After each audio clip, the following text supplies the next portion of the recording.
It's up to you, New York, New York.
All right, we are back. Richie Hicks Jr. Sports Podcast. Welcome to the 2026 AFC North preview. With me today, my co-host, Mr. Idris Salam, aka Bosco from the Bronx. How you doing, boss? I'm doing great on a Sunday afternoon. That's me. I just made that up. Let's go. That's him. This division brings many a storyline. Of course, arguably and probably the best player from this division was traded in the offseason. Of course, we're talking about Myles Garrett. He got traded for multiple draft picks in addition to player Jared Verse. Jared Verse enters this division as a very good player in his own right. Cleveland Browns are definitely a team that's going to be in transition. Cincinnati Bengals trying to show a lot of love to their defense, as over the years their offense was caught in a lot of shootouts that didn't go their way. Mm-hmm. You have a Ravens team that new regime, no more John Harbaugh, and there's going to be a new voice leading the Ravens. They've also lost a lot of guys that were staples, but I thought they did a good job of drafting. We're going to get into that. And you got a Pittsburgh Steelers team with Mike McCarthy, Aaron Rodgers having a late career reunite session, as Rodgers will try to hoist a second Lombardi, as this is more than likely, damn near definitely, his final year in the NFL. And as we always start when it comes to divisional previews, we start from the bottom and we go to the top. So we're going to start, obviously, with the Cleveland Browns. I'm going to give our viewers a chance to take a look at their draft picked additions. And I'm going to let that marinate for a second, and I'm going to set up our background. That is Shedeur Sanders. Looks like he might be on the run, looking to make a play downfield. Uh-huh. All right, here we go. I'm going to let this come to the front, and I'm going to announce these draft picks. Got to say, it's funny that they still are drafting quarterbacks in this organization, but I'll just reserve my opinion there, at least for a moment. Yeah, look here. Much to the chagrin of the NFL legacy, Shedeur Sanders. All right, round one, offensive tackle Spencer Fano out of Utah. Round one, wide receiver Casey Concepcion out of Texas A&M. Mm-hmm. They get another receiver. They go back-to-back. Wide receiver Denzel Boston out of Washington. He was a boss. Safety Emmanuel McNeil-Warren, a guy that I had on the Giants' radar from LSU. You're familiar with him. Very good safety. Yes, sir. Offensive tackle Austin Barber out of Florida. Center Parker Brailsford out of Alabama. That's what, right. Round 5, Justin Jefferson, Alabama. Not that Justin Jefferson. Round 6, one. Quarterback Taylor Green out of Arkansas, and they rounded up with tight end Carson Ryan out of BYU, as they are looking to upgrade the tight end room. Idris, I see a team that last year, you had the rookie Quinshawn Judkins, who I thought had a nice rookie campaign before his season was upended with a leg injury. Yeah. I thought they did right by giving Shedeur Sanders the opportunity. I was actually quite baffled why it took that long because the quarterback play prior to Shedeur getting there was just awful. I'm not going to sugarcoat it. It was friggin' bad. Shedeur had some moments. He also had some proof as to why he didn't go as early as many of the analysts and the NFL fans thought. But I do believe that with the right leadership, Shedeur Sanders could have a decent future. Of course, previous head coach is out. Kevin Stefanski is no longer the coach of this team. What do you feel about the new coach in Cleveland? What are your thoughts on him, and how do you think he's going to translate into a division that's going to be very uphill? I think he's going to have it rough, man, because, and this is not a knock on Shedeur, of course not, but I think it's going to be rough on him because of what he brings outside of him. Fan base, journalists who are just basically Deion Sanders fans. So I think it's going to be a lot of pressure on him to start Shedeur. Even if Deshaun Watson wins the quarterback duel, I think he'll still catch hell because Shedeur is there. Now, is Shedeur ready to start? I don't think he is. But I think he has the tools. I really do. Because we see some signs of him, but he still has some issues he had in college where he holds the ball too long and he doesn't settle down in the pocket. Those are things he got to work on. I think it's going to be hard this year, man. I'll be honest with you. I think it's going to be real rough. New coach. It's going to be hard, man. It's Cleveland, dude. You know, Cleveland brings drama to Cleveland, even though they don't try. This organization, even going back to the Art Modell era, has always had that. We're going to hit on a question for this team. Franchise cornerstone and reigning defensive player of the year, Myles Garrett, was traded for Jared Verse, and many questions loom for the team.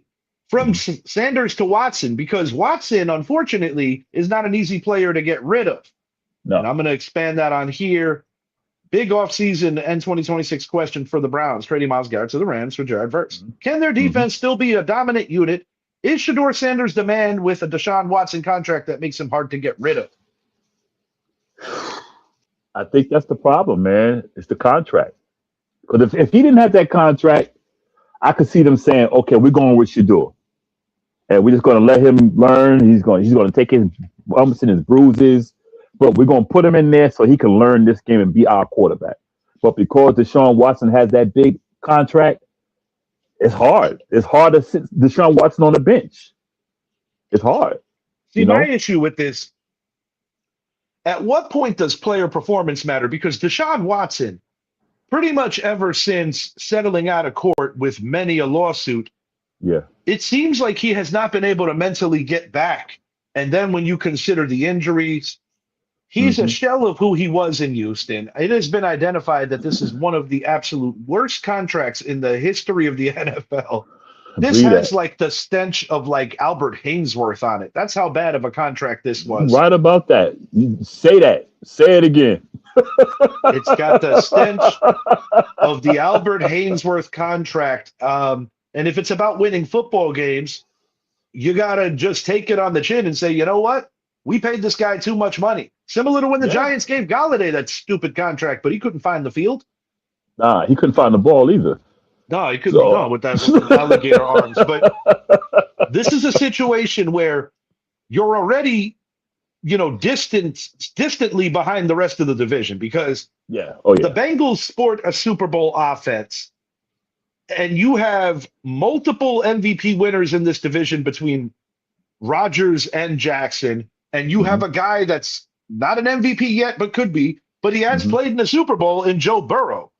So when I consider the mess that is the Cleveland quarterback room, I don't envy anyone getting involved in this situation.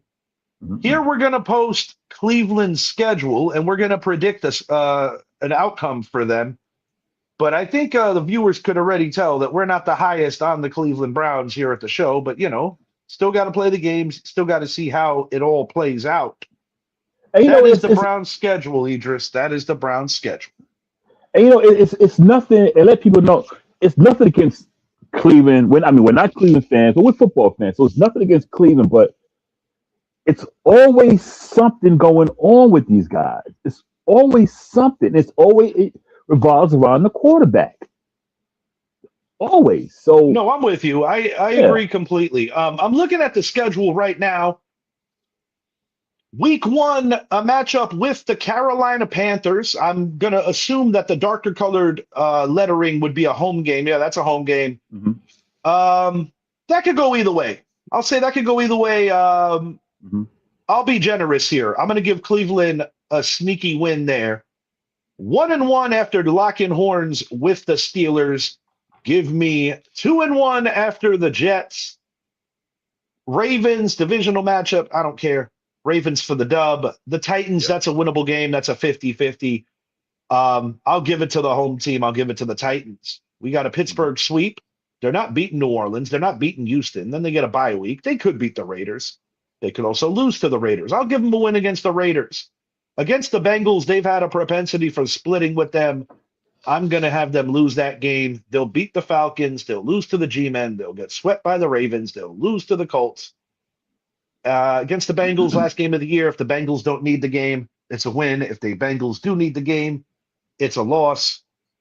The thing is that the Browns do have a legitimate defense, but They I got a just defense. don't see them as a Mm-mm. team that's going to be able to keep up on the offensive side. I'm going to say best case scenario 5-12, worst Yeah. case scenario like 2-15. Give me 4-13 for this Cleveland Browns team. 4-13. Same thing with me. I'm looking at the schedule. I'm saying 4-13 at best, 5-12. I just don't see it. The main thing is the quarterback and Junkins. Is he going to be healthy enough?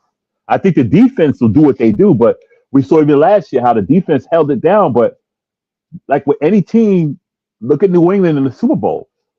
The Yeah, that's defense a can good point. hold, but they can hold, but so long. No matter how good your defense is, they can hold, but so long. And until they get the quarterback situation like steady, like solid, I don't see nothing happening, man. I'm One gonna thing give I them will 5-12. say, Yeah, I like that they did do their due diligence to bring in some talent in the receiver room, but I just don't like this roster. I like half of this roster. You know, the half of the roster I like, they play yeah, defense.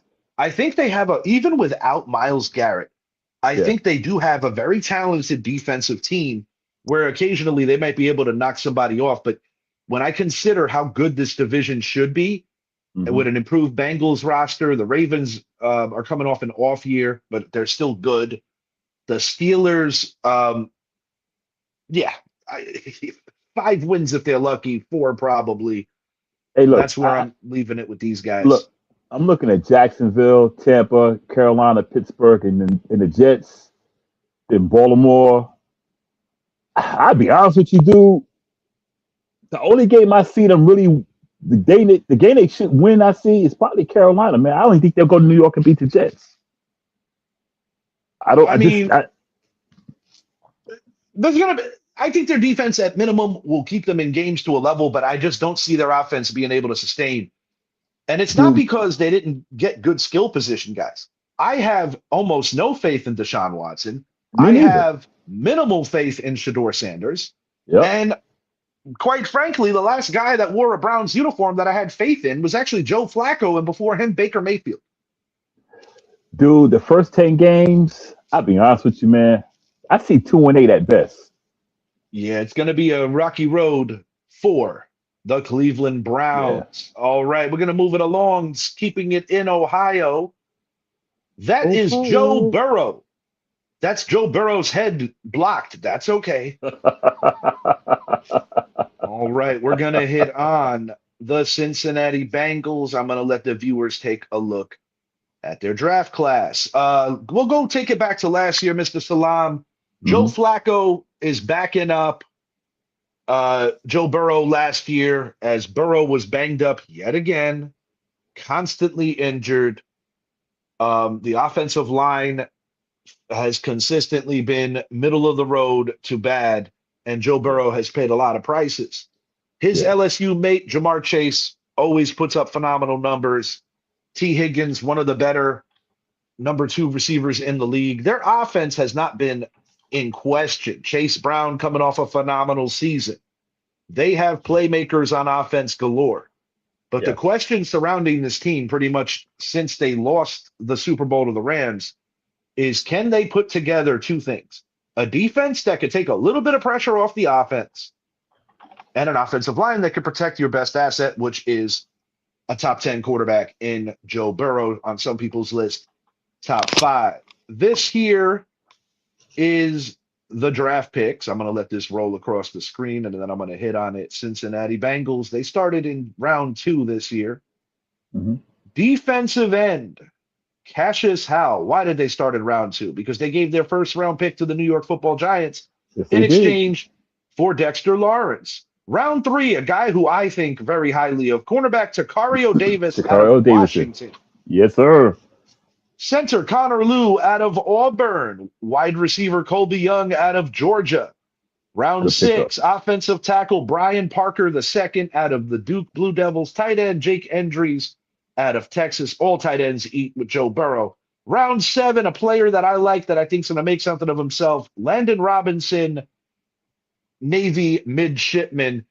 I watched a lot of Navy games as they've been getting more national attention because they've been better as a program. Yeah, they're tough, dude.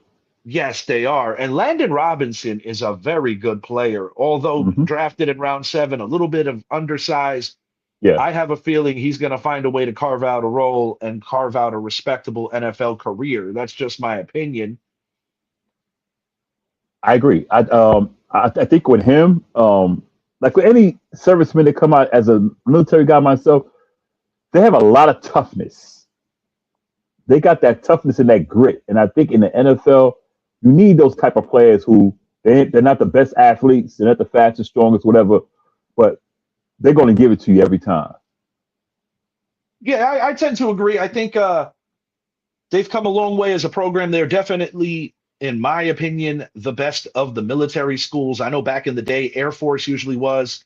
It's been eons since it was really Army, but Army has improved significantly as well, as them and Navy always have good games against each other. I'm not going to let you talk about Army like that, man. Well, truth be told, I pull for Army when they play Navy because of my grandfather. You know, I got a bunch of balls in World War II, and then Eddie, being a Navy man, will give me like the stink eye. Because obviously Eddie always supports the Naval Academy. All right, so they bring in New York Giants defensive tackle Dexter Lawrence. Yeah. Will the defensive upgrades help them avoid losing many a shootout as in previous years? Of course, Joe Burrow hopes that. Now, this is the biggest addition in question. Same thing. Will the addition of Dexter Lawrence bolster this defense enough to not put so much week in and week out on the offense? Can quarterback Joe Burrow be protected well enough to avoid the blue tent? That is a legitimate question. It is. I don't know, man. We see what Dexy did last year, and maybe he just needs a change. But what we seen last year, you know, we saw nothing out of him. Like I said, maybe a change. You know, maybe a change. He's around B.J. Hill again, former Giant. You know, maybe I like that combo. That combo sounds like they can succeed together. Yeah. So I think if Dexy stays healthy, and he can look close to what he has looked, they're gonna be tough because we know what he can do. He can stop the run, and he's a good pursuit guy. Even though he plays in the hole, he's a good pursuit guy. So they can, but it still goes back to the offense, man. How long will the defense be on the field? Yeah, that's a valid question. That's the problem. That is a very valid question. And I'll tell you what, Idris, I'm looking at the schedule right now. They get tested out of the gates against some legitimate defenses. I think Tampa is probably the weakest defense they play in the first 4 weeks, and Tampa's not that bad. No, not that bad. You welcome the Buccaneers week 1 in Cincinnati. I will give them a win week 1. Yeah. Week 2 at Houston. Sorry, Joe and co. They ain't beating those guys in Houston. You're not going to beat the Steelers in Pittsburgh either. Jacksonville may not be that easy either. No, even though they got Jacksonville at home. Yeah, you get Jacksonville at home. Jacksonville's coming off a pretty good season. I'm going to give them 1-3 out of the gates. Yeah. They'll improve to 2-3, a win over Miami into the bye week, which is semi-early. You got a huge one in Baltimore. That can go either way. You know what? I'm going to give them that one. Give me 3-3. That'll improve to 4-3 and 5-3 the next 2 weeks against two teams that I don't think much of, the Tennessee Titans, the Atlanta Falcons, although I do think Tennessee will be a little better than in previous years. Yeah. Pittsburgh Steelers at home. The Steelers will return the favor. What's that now? Hold on. I think that's. Oh, Just give me a moment here as I was rambling quick. So you got a W in Tampa. Let me just count the losses. Texans lost. Steelers lost. Jacksonville lost. That's 3. Yeah. All right, wins. I'm gonna give them Miami, Baltimore, Tampa. That's 3, 4, 5. All right, I got them at 5-3 going into the second game with Pittsburgh. Pittsburgh returns the favor. Yeah. Splits. They win on each other's home field. The reason I like them in Pittsburgh early is because it's early. If it was colder, even though the Bengals are a cold weather team in their own right, I would go with them. All right. So that puts them at 5-4. Washington, sneaky game here. Got to be careful. Yeah. It's in Washington. I'll give the Bengals the dub there. Put that at 6-4. Yeah, I got them there too. The New Orleans Saints going to go in Cincinnati, win a game. New Orleans Saints going to go into Cincinnati, win a game. I believe so. 6-5. So. Cleveland Browns on the road. Is this one of those games the Bengals win? I'm going to say no. I'm going to say yes. Actually, they'll beat the Browns there. Yeah. KC. I don't care where they're playing. I think KC's going to do them. I can see that. Carolina win. Indy's a questionable one. I'll give the Bengals the win there. Am I giving them a season sweep over Baltimore? Yes, I am. And their final game of the year, another one with the Browns, looks like the Cincinnati Bengals are going to go 11-6 and make the playoffs. I got them 10-7, man. At least according to me. Yeah, I got them 10-7. I have them 10-7. I think the KC game is the one I'm not the Indy game is the one I'm kind of like. I don't know. I'm going to give it to Indy, not because I'm a Daniel Jones fan. I'm going to give it to Indy because it's in Indy. It's in Indy. It's one of those final games of the season. One of those teams are going to be like, we're done, So, because I don't see both of them pushing for the playoffs towards the end. In previous years, I know that Baltimore. Oh, look at this! We got Shed joining. Nice little surprise. What's up, Ryan Shed? What's up, fellas? What up, fool? I'm happy you're here. I didn't expect a third man. That adds some depth to the show. Nothing wrong with a third wheel. That adds some talent to the show. Oh yeah, plenty of talent. Shed, take your time here. Get with Idris. I'm gonna walk it out and stretch it out for a moment. I'm predicting 11 wins for this Cincinnati Bengals team, 11-6. Idris has them at 10-7. I'm going to give you an opportunity to rip, and I will be right back. Camera is going off. Happy Thurman Munson Day, everyone. Yes, that's the man on my avatar today. A true warrior. Captain. Rest in peace, Thurman. The captain. Shed, welcome to the show. Do your thing. I'll be back in a moment. So on you, Shed. We're going to go through these games. I got 10-7. All right, we had, let's see, Tampa Bay. What you got? Win or lose? At home. Yeah, I like them to take the dub there. I like them to beat Pittsburgh at home. I like them to lose to Houston. Okay. Trap game, maybe Washington. That's what we said, yeah. It's at Washington as well. Well, that's in November. Okay, it's down and over. Okay, so sorry. So Pittsburgh, I like a dub. Jacksonville, I like a loss. I like a win. At Miami, a loss at Baltimore, a win home against Tennessee, a loss. A win against Atlanta. Mm-hmm. They're home against Pitt. I'll take a dub there. I think Washington's going to be a trap game. I like a loss there. Home against New Orleans is a tough one. Yeah, that's what we said. Me and Richie got New Orleans on that one. But that's definitely a fact.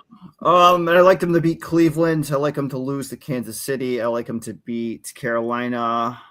I like them to beat Indy. Lost to Baltimore last game of the season. Home against Cleveland as a dub. So it's like 10-7. Yeah, you sound like me. My pivotal game was Indianapolis. I like that can go either way. And being late in the season, I figured one of those two teams are going to be out of the playoffs. And I said, if Indy is in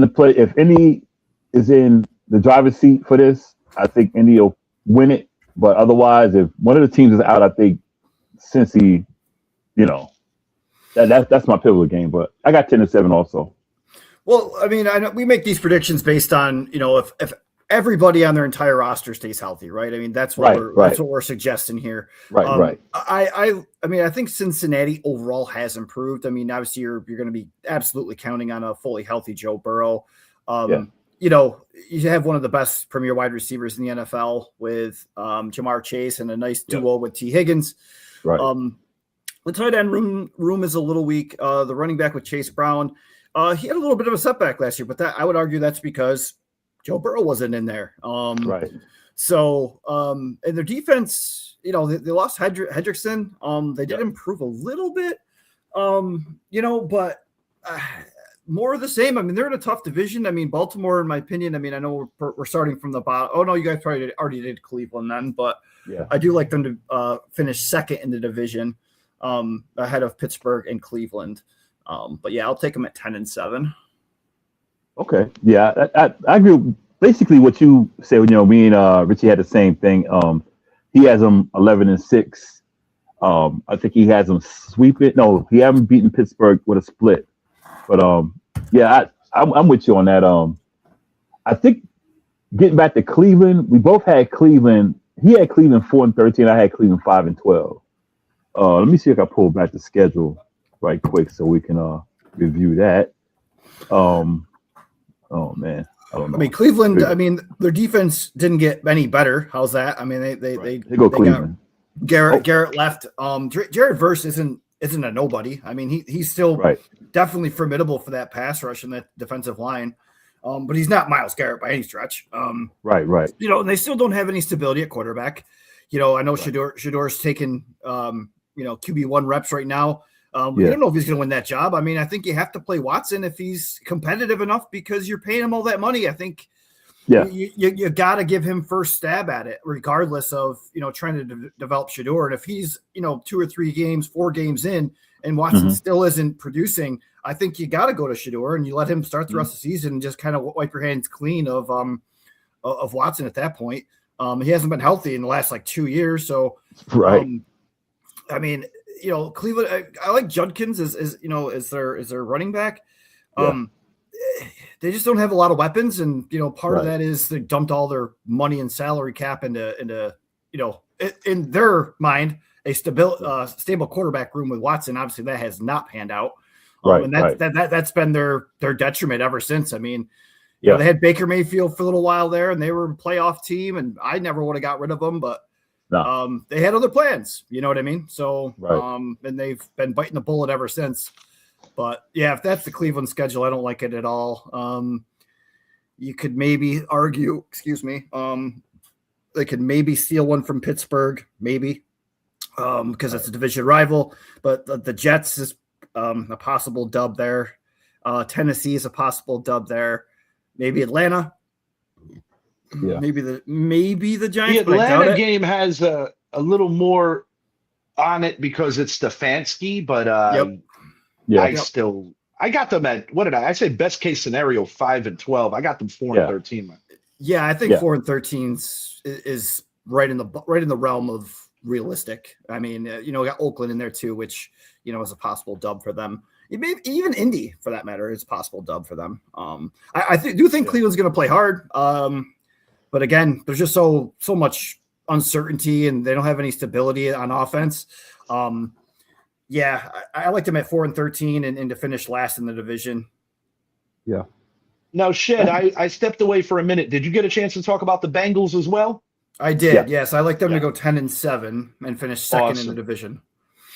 All right, just wanted to make sure that you were able to get your words out on the teams that we were in the middle covering or just past. So I'm going to move this along to the third place team of last season, the Baltimore Ravens. A lot of change in Baltimore. You got a new head coach. John Harbaugh is out as he's going to be coaching in Jersey, East Rutherford, for my favorite team, the New York Giants. Yes, sir.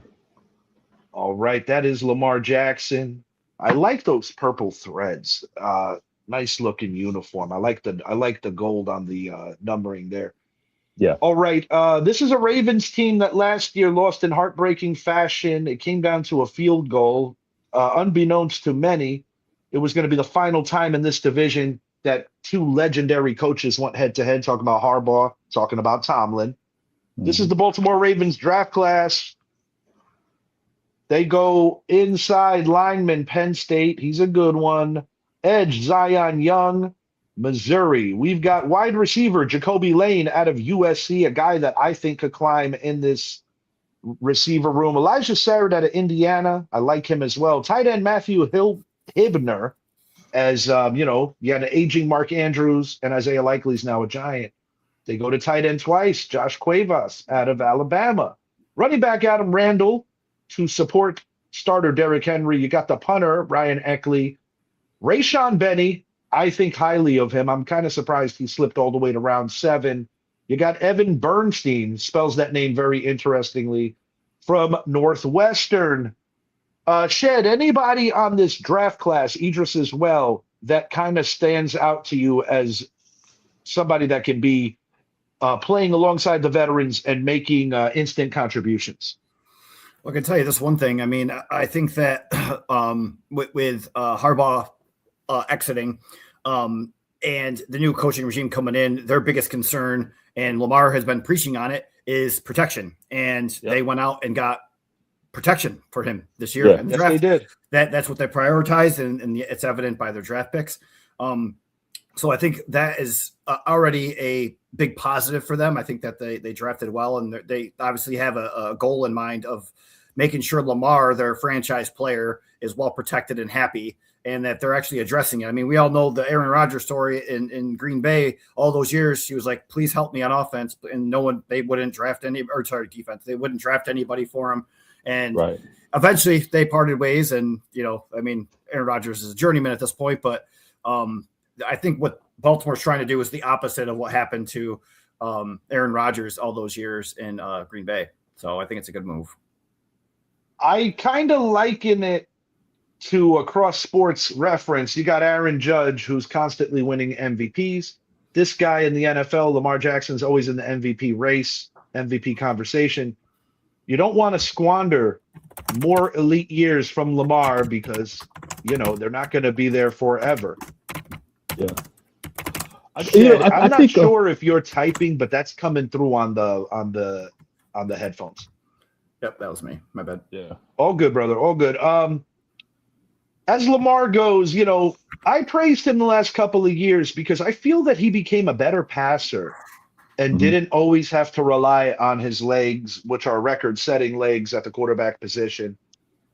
I do believe that in this new offense, you're going to see a lot of 2 tight end sets. You're going to see possibly a lot of 3 tight end sets when they get inside the red zone. There's no more Patrick Ricard. He's also a Giant.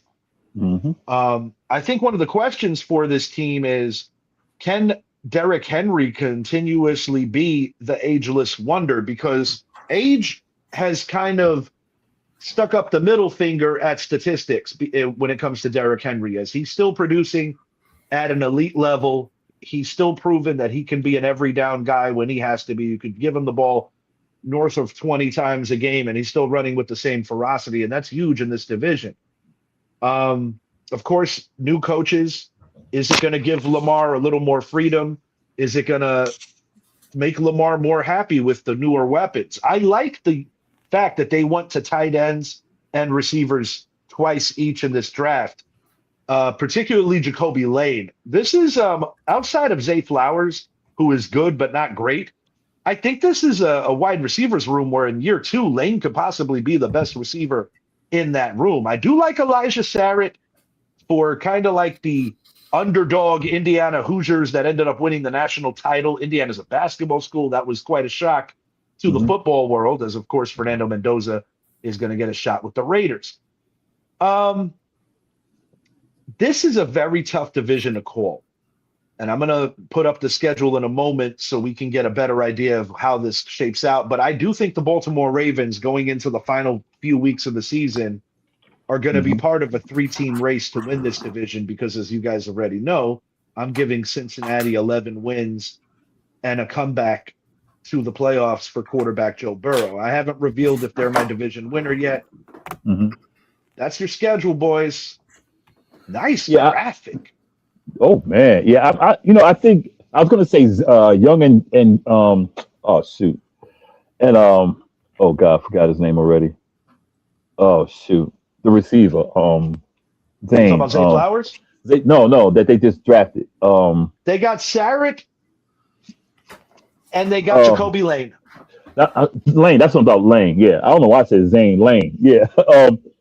I think Lane's gonna be. Yeah, I think he's gonna step it up. But I'm glad they drafted Young because they're going to need somebody on the edge. But I think with Zay Flowers with Lane on the other side, and because they're going to need somebody to cover for Isaiah Likely. I know Likely was a tight end, but Likely was more like a tight end receiver, like a hybrid. They're going to need somebody to cover that, So, yeah, we just got to see, man. I mean, new coach, changing of the guard inside the offense. I mean, no Likely.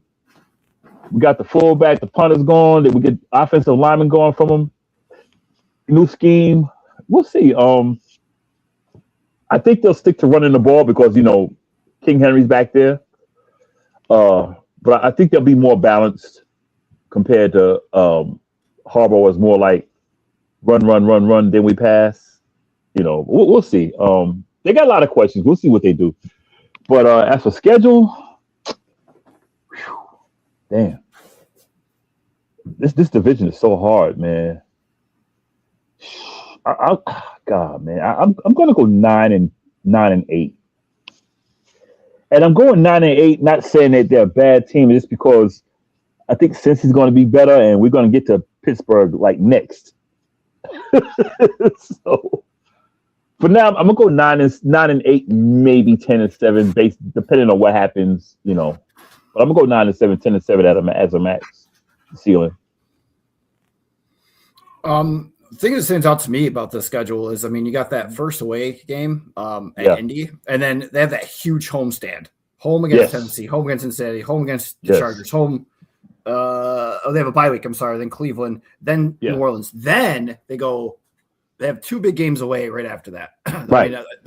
Atlanta's fine, but then you have at Buffalo in November. Right. And then at Carolina, then they're home against Tampa Bay, then they're at Cincinnati, and then at Dallas. Their schedule is interesting to me that they have like these weird home stands and an away streak, and then a home, and then another long away streak. I do think they're still the best team in the division. Last year, last year was last year. I do like what Richie said about changing the regime. As far as run, and then pass. I think that they're the whole point behind Lamar's gripes with Harbaugh, not that they really butted heads much, but he wanted the ball to be more in his hands. And he always, Derrick Henry first, and then he would do Lamar on a sweep or something like that and not let him really just let it loose. I think that's going to change a little bit this year. And I think that defense is going to play a little bit better than it did last year. Obviously injuries plagued Baltimore for the most part last year, and Derrick Henry is still Derrick Henry until proven otherwise, right? Richie touched on it that, he's the ageless wonder. He's an exception to the rule, right? As he gets older, he doesn't seem to slow down much, if at all. The reason I like them to win the division is not only that, but then Pittsburgh losing Mike Tomlin, I think was a big step back for them. I do like, their defense is still all right, Pittsburgh, but they're the highest paid defense in the league. But they didn't play like it last year, but we can talk about them when we get to Pittsburgh. But I like them to finish 11-6 and win the division. Okay. All right. I'm going Indy win, Tennessee win, Bengals loss, Chargers loss. Browns win. Saints win. Sorry, guys. I was just reading the Jose Caballero just hit a 2-run bomb. I'm going 10-7 with them. Okay. I'm going 10-7 with this team. Bubble wild card. 10-7 for the Baltimore Ravens. I think that middle pack of roadies, they might catch an L or two where some don't expect it. Like Atlanta might play them well. I got them losing to Buffalo in Buffalo. Carolina could be a tricky one. I got them losing to Dallas. And then at the end of the year, this is like really weird. Two back-to-back against the Steelers? Shed, has that ever happened before?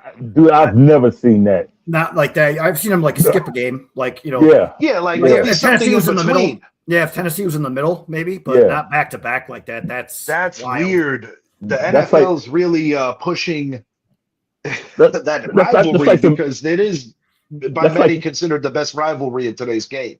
That's like some NBA stuff right there. NBA, MLB. That's a weird one. I have never seen that. I've seen the Eagles and Giants play each other without playing somebody else, but there's usually a bye week in between. A bye week, yeah. Or like an 11-day layoff or something, but this is weird. Without a back-to-back, that's crazy. You know what? I'll be honest with you. I would kind of like to see that happen more often. The end of the season. Think about it at the end of the season too. You guys are all beat up. Now, if it was week 1 and 2, it'd be a little different because you'd argue they might be a little bit healthier and it's warmer weather. You're talking in December, January. Right. You guys are beat up. You know, you're probably got injuries on both sides. Yeah. And man, Baltimore's away on the first one and home on the last at least. But man, that's tough. You know what would be the most crazy thing is if they ended the season against each other, obviously like they're pitted to, and then they played in round 1. Right. That would be really crazy. Remember back in what year was that the Cowboys played? They played the Eagles. This was 20. Yeah, it was like 3 times in like 5 weeks or something. Yeah, like 2010. Yeah, they played at the end of the season. They played a game, then they missed. Then they had a skip. Then they had a game, and then in the first round of playoffs, they played each other again. Yeah, it's very weird when you see that go down. But I can honestly say, in all my years of watching the NFL, I never saw a schedule break quite like that. No, I do. I am old enough to recall that a real weird schedule one year had the Washington Redskins and the Tampa Bay Buccaneers playing each other twice, even though they weren't in the same division in the regular season. If my memory serves me right, it was 1994. I do not understand why that happened. I'm sure if I look it up, I can get an explanation. Yeah. But I am almost certain that in 1994, the Tampa Bay Buccaneers and the Washington Redskins, for whatever scheduling reason, in the regular season played each other twice, not being in the same division. That's weird. Crazy. What was also weird is that those same Redskins gave up not 1, but 2 touchdowns in 2 touchdown passes in 2 different games to Dave Meggett. That Dave Meggett. What a guy. Actually, I take that back. This might have been 93. I'm going to look it up at the end of the show because I am curious. Nope, it was 1994. And the reason. So it happened. Go ahead, it did Richie. happen because of an old NFL scheduling formula that matched up non-division teams based on the previous season standings to balance uneven division sizes. So they were on their schedule and they were also a fill-in.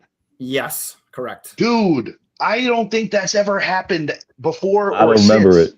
I don't remember it happening.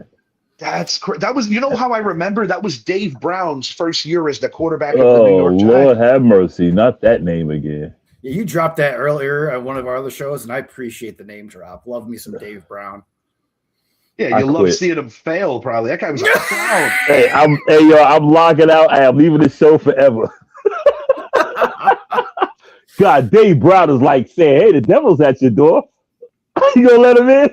But oddly enough, for whatever it's worth, 1994 was actually the best year of Dave Brown, as he did lead the G-Men to a 9-7 record. 9-7 record, yeah.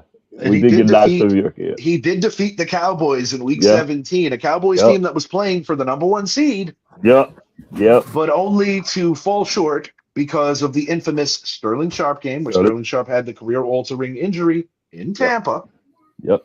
What a weird season 1994 was. It Oh started with man. Phil Simms finding out he's not going to be the Giants quarterback on WFAN. Right. That was On the way to crazy. the stadium. Yeah. Way to go, Yeah. Giants. Way to go. Right. Yeah. Way to keep it. Way to take care of your legends. Exactly. Dubious. And then to make matters worse, Dan Reeves has to tell him about it. The same Dan Reeves that he beat in the best 3 hours of his professional career in Right Pasadena on. back in 1987. Unbelievable. How's that for some history for you? Dave Brown. I need to get me a Dave Brown shirt so I can exercise these demons in my head. Well, 17 has not exactly been a good luck number for the New York Giants because although it started well for Plaxico, it certainly didn't end well. And he also wore 17.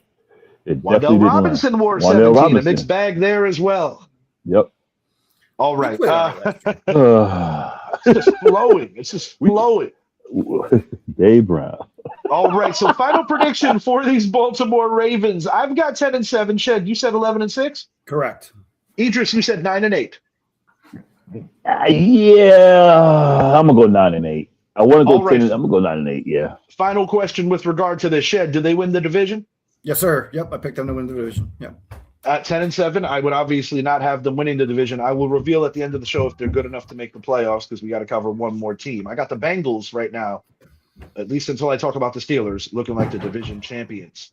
All right, we're going to move it along. Moving right along, baby. No, people, it's not 2008, and this is not the beginning of the Aaron Rodgers, Mike McCarthy era. It's a great 2026.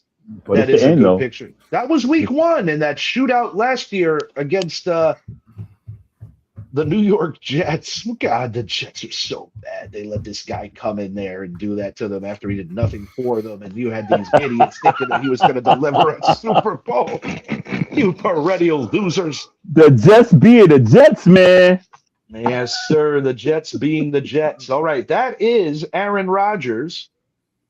And we're going to hit on, this is what it is, the last ride, Hall of Fame career, and he will be reunited with head coach Mike McCarthy, whom he won, oddly enough, against the Steelers, his lone Super Bowl with Green Bay. Way back in the 2010 season, game was played in 2011. That was a classic Super Bowl. It was a very good one. All right, we're going to hit on the 2026 draft class. In my opinion, top 3 offensive tackle out of Arizona State. You get Jeremy Bernard out of Bama. Quarterback Drew Allar, one of the more punchable faces of Penn State athletes. Round 3, cornerback Dalen Everett out of UGA. Jennings or Gennings, I'm assuming Jennings Dunker out of Iowa. Wide receiver Caden Wetjen out of Iowa. Tight end Riley Nowakowski out of Indiana. You've got defensive end Gabe Rubio out of My Fighting Irish of Notre Dame. Safety Robert Springs Jennings out of Oklahoma. And running back for the midshipman Eli Heidenreich, who reminds me a lot of a Taysom Hill type. I think he's going to be a gadget player in the league. It will be interesting to see how they deploy him, assuming that he makes the team. Round 7 is never a sure thing. But one thing about me, I always bet on our military guys. So you got Aaron Rodgers. He's old. You bring in Michael Pittman and Rico Dowdell, who I think are both excellent pickups. Yes. I'm going to let this go over the screen too with some questions. Michael Pittman to me has the makings of a number 1 receiver. I think it's good that you have he and DK, both guys who could wear the hat of a number 1, kind of like the 1A, 1B going on. Something that Pittsburgh definitely needed, because despite Aaron Rodgers' age, he still throws a terrific deep ball. And these are guys that can go out and catch the football. I like that they are also thinking about the future with the most punchable face from college athletics. He does have PA roots. Listen, I don't like that kid. I saw his post-game presser after the Notre Dame game, bro. I can't stand that kid's attitude.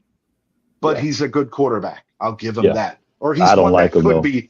No, I don't like that kid. And then quite frankly, I'll take it a step further that I don't really care for Penn State's program.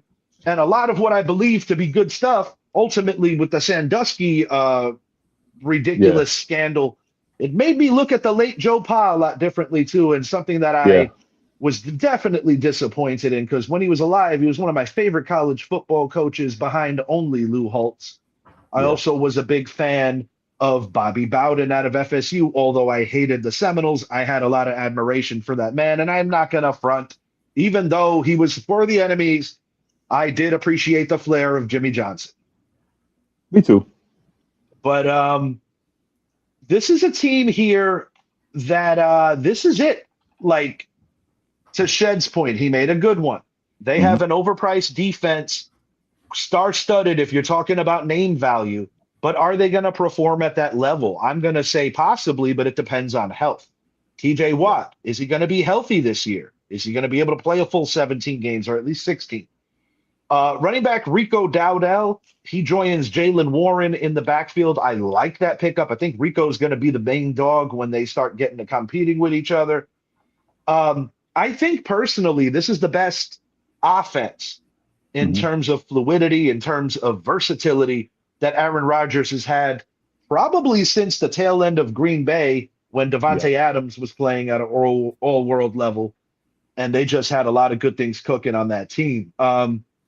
Rodgers is not the guy he was in 2019 or 2020, but I do think that with the right protection, if he's able to stay upright, this could be a bit of a resurrection and not just a game manager type Aaron Rodgers. Now, Shed said he was a journeyman. Shed's 100% right. He is right at this juncture of his career.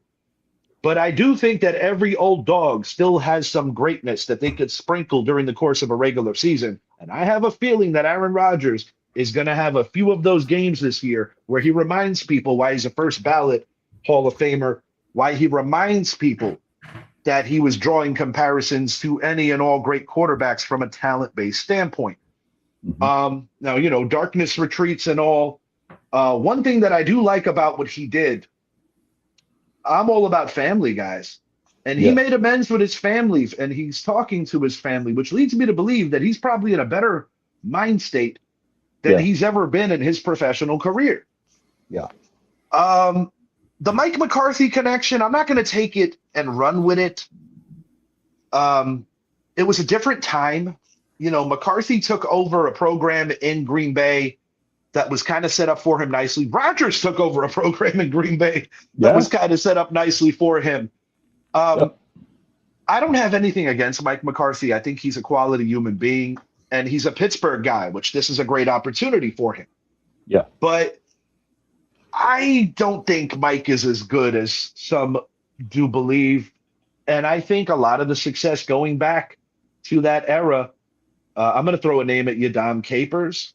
He was a hell of a coordinator. Julius Peppers was awesome there. Clay Matthews was awesome there. Charles Woodson was awesome there. And Aaron Rodgers was the best player in football during that era, during that time where they won or got close to winning a few more and did it.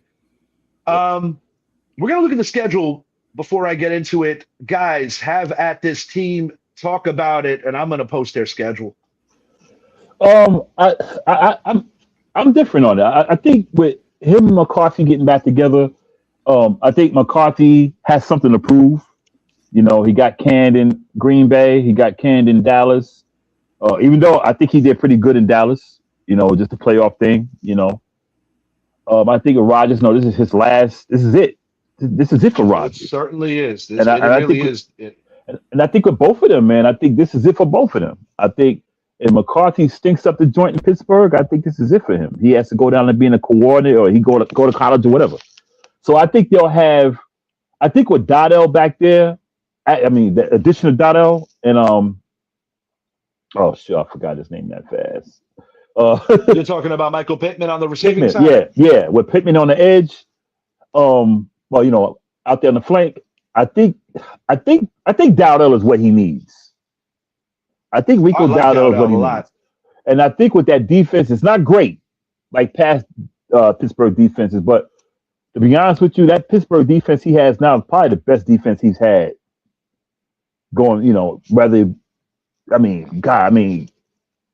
This is the best he had in New York or in Green Bay, to be honest with you.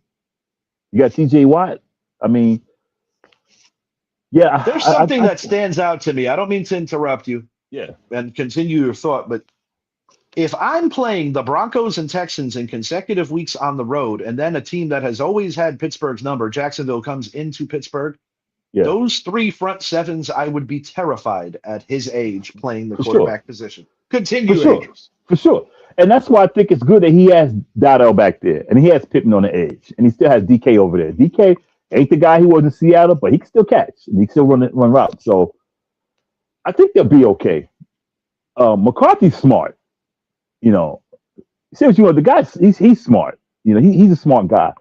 And I think these two back together, I think they'll put whatever difference they had to say, look, this is it for us, man. Let's do this. Maybe I'm delusional, but I got Pittsburgh winning the division, man. We'll talk about the schedule, though. How about you, Mr. Shit?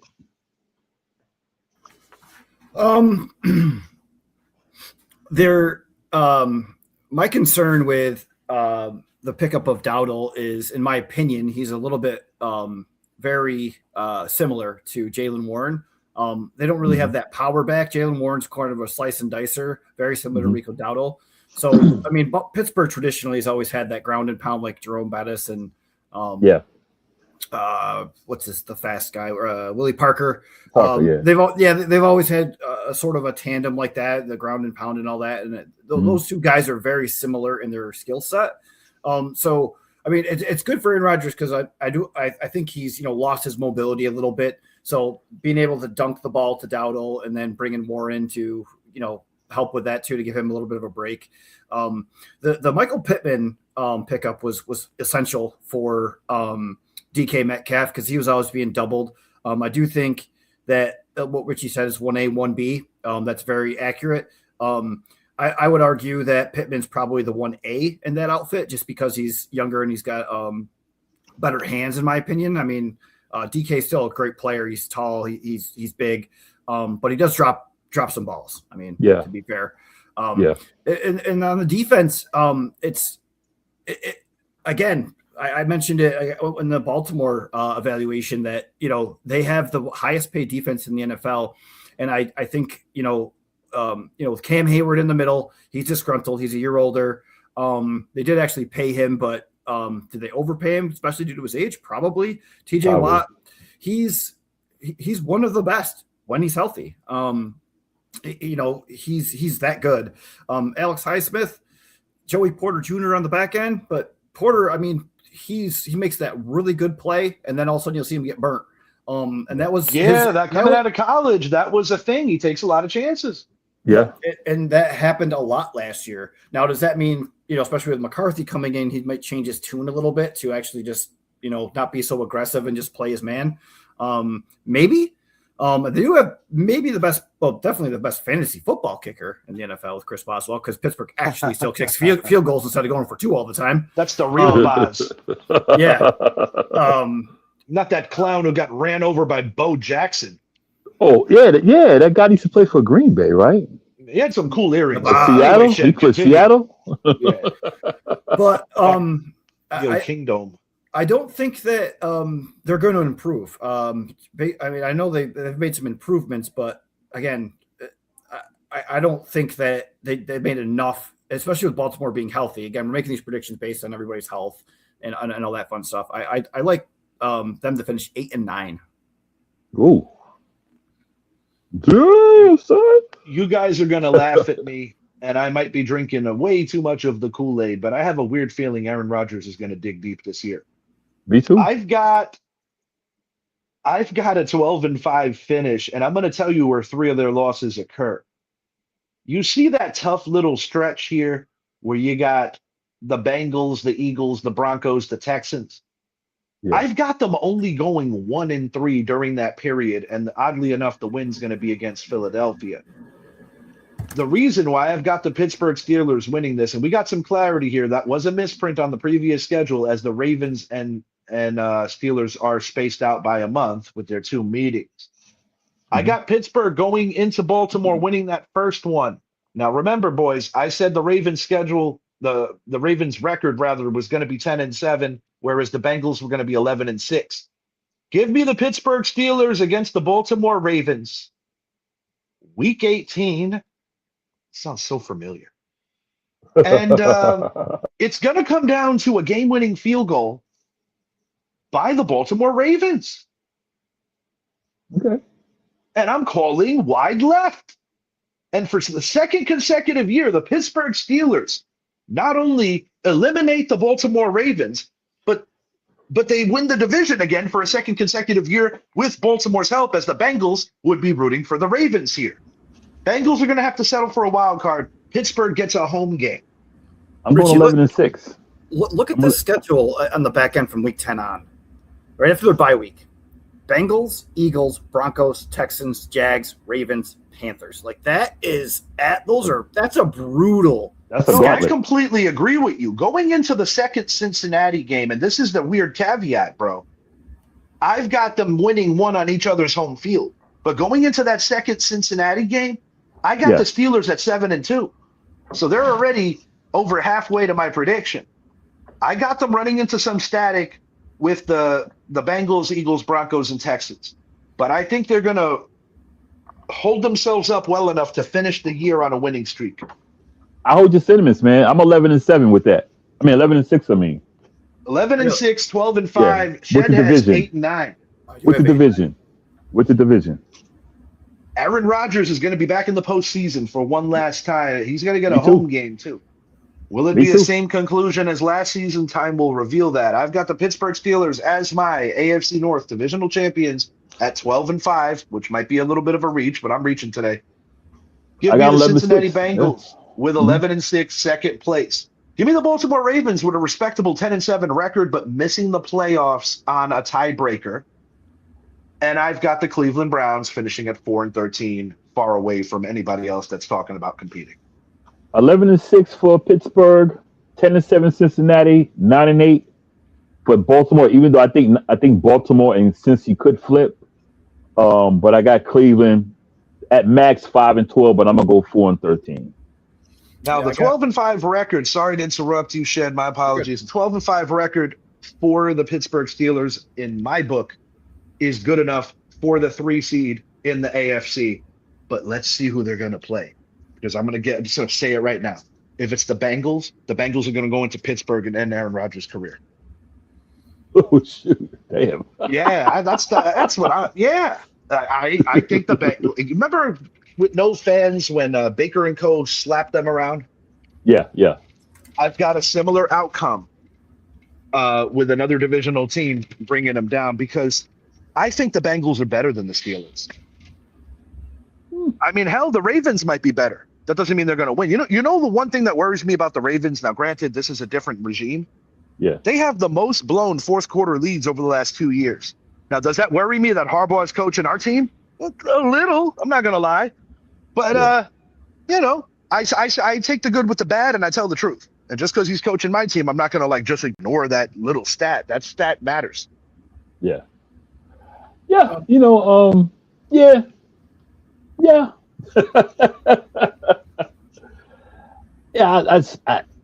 I'm still going with Pittsburgh.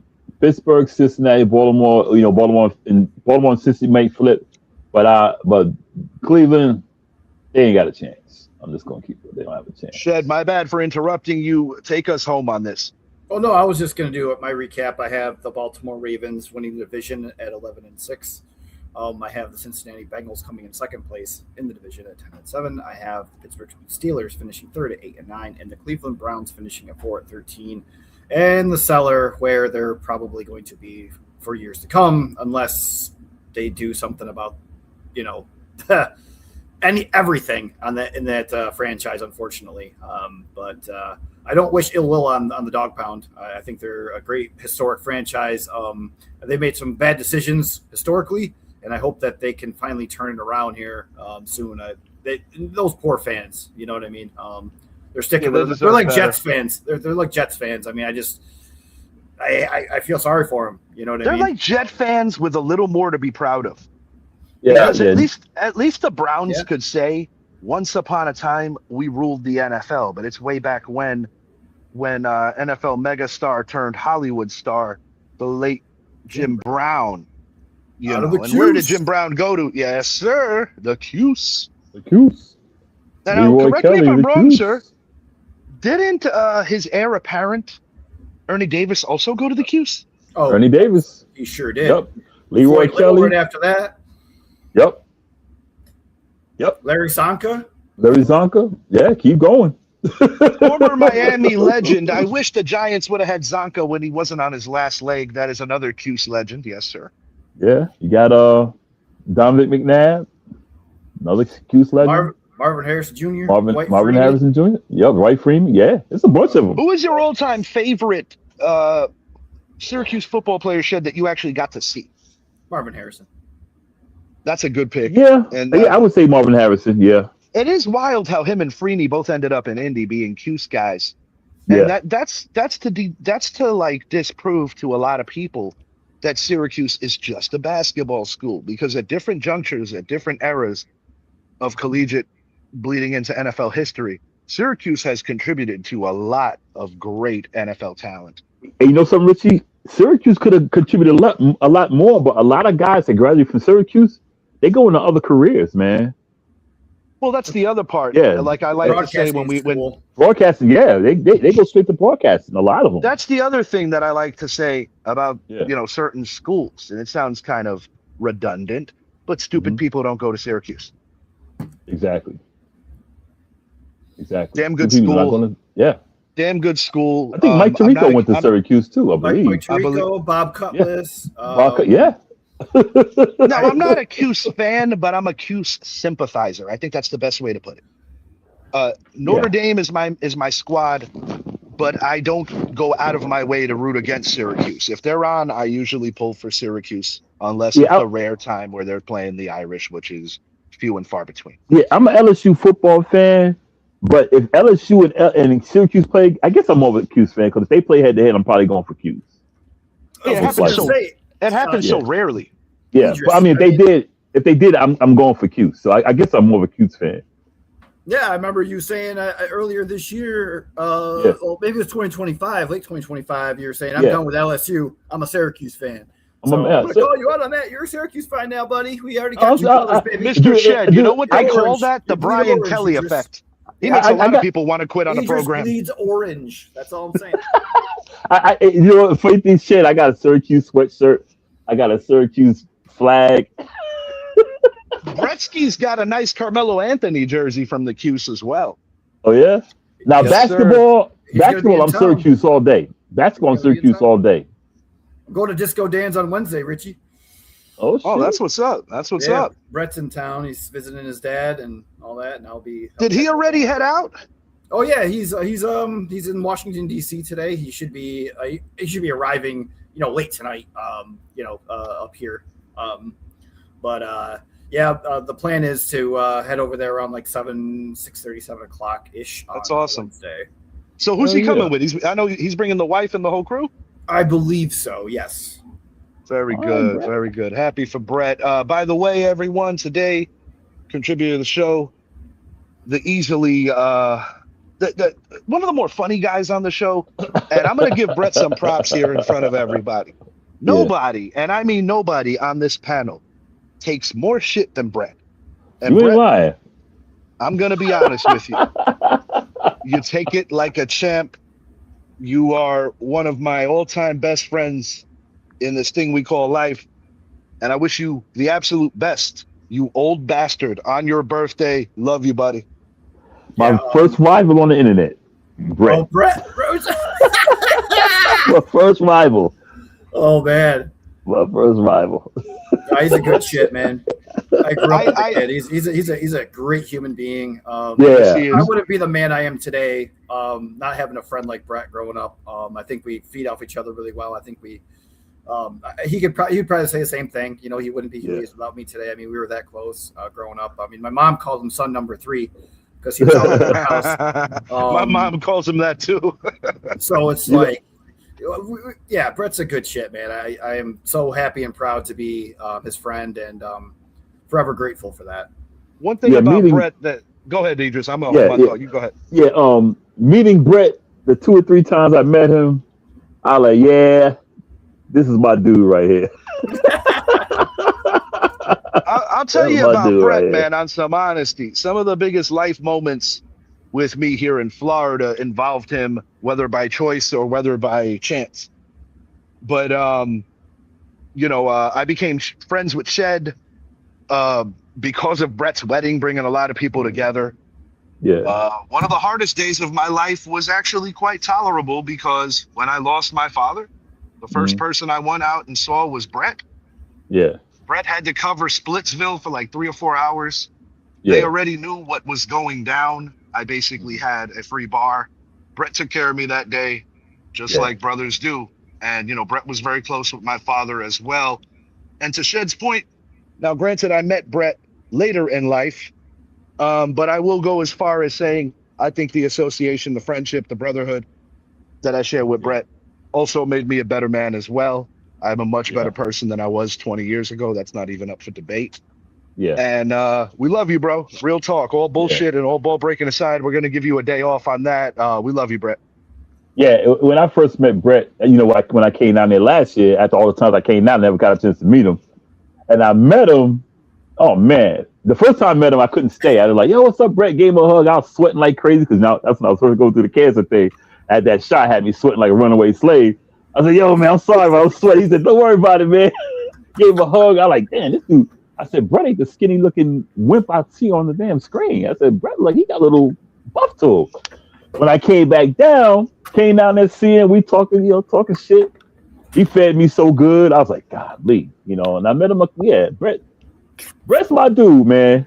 And I'll keep it a buck. I'll keep it a buck if we're going to talk about Brett. One thing that has always stood out to me about Brett, there's a lot of things you can say about a person. I'm going to come with 2 words: honest and loyal. I'm glad you said honest, Richie, because I'm going to tell you one story that you already know. Shay probably don't know about it yet. Listen here. Brett's racist. I'm joking. I'm joking. He's framing his joke. This is funny. Listen to this shit. We go to the Wawa, right? Now, Brett's drunk as hell. He bothered me all that evening. Come on, man. Let's go get some more alcohol. I said, Brett, man, you drunk as hell. I ain't drunk yet. You smoking weed. So he busted my chops about me smoking weed. So we go to the Wawa. I said, yo, now I park at the gas pump. That's what I always do. And I always walk to the front door. That's just a habit I had.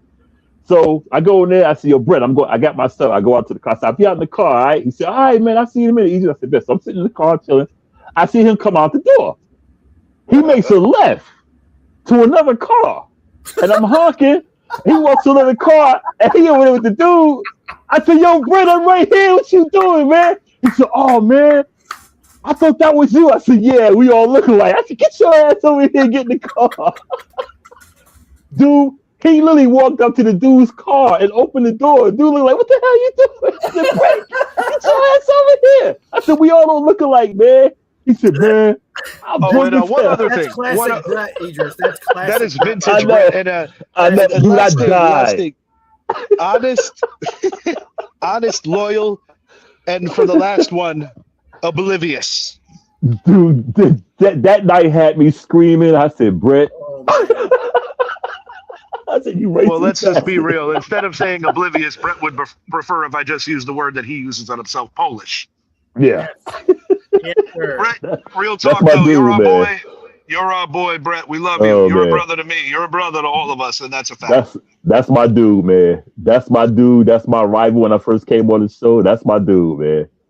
Fellas, I'll be honest, I'm looking forward to the NFC East preview because I'm really interested to see how Brett is going to rate his New England Patriots. Oh, you know he's gonna say. I'm just curious. Brett. I'm intrigued. I remember a few years ago, before they really rebuilt their talent, and when the Patriots were going through a dark period, I remember Brett saying, "Oh man, who was that receiver they picked up from Miami a couple of years ago that was good in Miami, and then he just fell off the earth?" The name eludes me.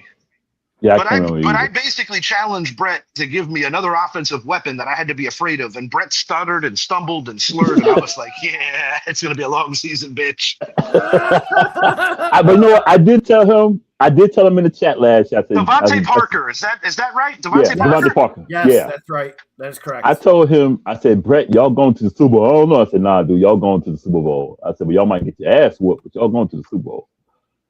And they did go and they got their ass whooped. My prediction last season was the Bills and the Rams. It almost happened, but it didn't. The Rams got a step closer. I'm not going to reveal my Super Bowl pick yet, but I will say that there's a strong possibility that it's going to be somebody from the NFC West, at least in the NFC. And AFC's really open. Is this finally going to be the year that Buffalo gets over the hump? Although the